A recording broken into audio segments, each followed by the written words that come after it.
DPS channel. एक दिन यह भी आया था इटावा में जब इंदिरा गांधी की कार के लिए पेट्रोल देने से कर दिया इनकार। यह बात नवंबर 1979 की है। घोषणा से पहले ही मध्यावधि लोकसभा चुनाव की हलचल तेज हो गई थी। पूर्व प्रधानमंत्री इंदिरा गांधी हिंदी भाषी राज्य बिहार, उत्तर प्रदेश, मध्य प्रदेश को कैंपन मथ रही थीं।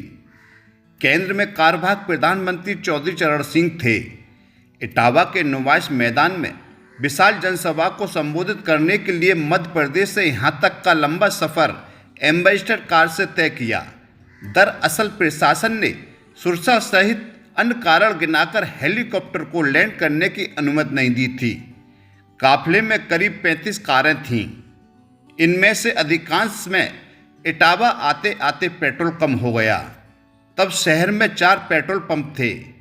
3 मुगल रोड पर एक तकिया ट्रांसपोर्ट में पेट्रोल डलवाने के लिए कारों को वहां भेजा गया तो चारों ने पेट्रोल देने से इनकार कर दिया।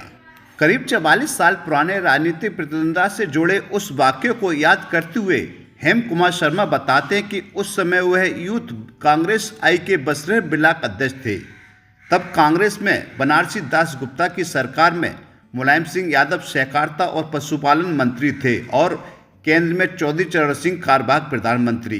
वह साफ गोई से कहते हैं कि शासन प्रशासन के इशारे पर काफिले की कारों को पेट्रोल देने से पंपों ने इनकार कर दिया था।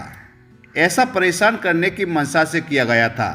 दरअसल चौधरी चरण सिंह ने प्रधानमंत्री पद की शपथ तो ली, लेकिन विश्वास मत हासिल करने के लिए संसद का मुंह देख पाते उससे पहले ही इंदिरा गांधी ने समर्थन देने से हाथ खींच लिया। इसी तनातनी में उत्पीड़न के तौर पर बाधाएं खड़ी की जाने लगीं। इसका असर उल्टा हुआ। इंदिरा गांधी के पक्ष में लहर बनती चली गई।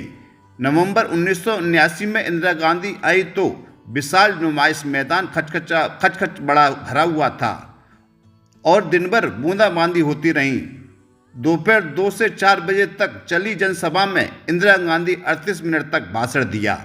जनसभा की सफलता से कांग्रेसी जितना उत्साहित थे, कारों की खाली टंकियों से उतने ही चिंतित थे। तब कांग्रेसियों ने जीपों में रखी 15-16 लोहे की 20-20 लीटर की कैन के जरिए पेट्रोल की व्यवस्था की।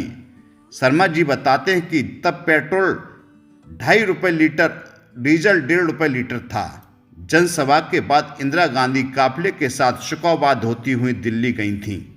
वह दूसरी बार 1980 में विधानसभा चुनाव कैंपेन में जसवंत नगर आई और रामलीला मैदान में इटावा की 7 विधानसभा के उम्मीदवारों के समर्थन में जनसभा की। कांग्रेस ने 7 सीटों पर विजय पताका फहराया था।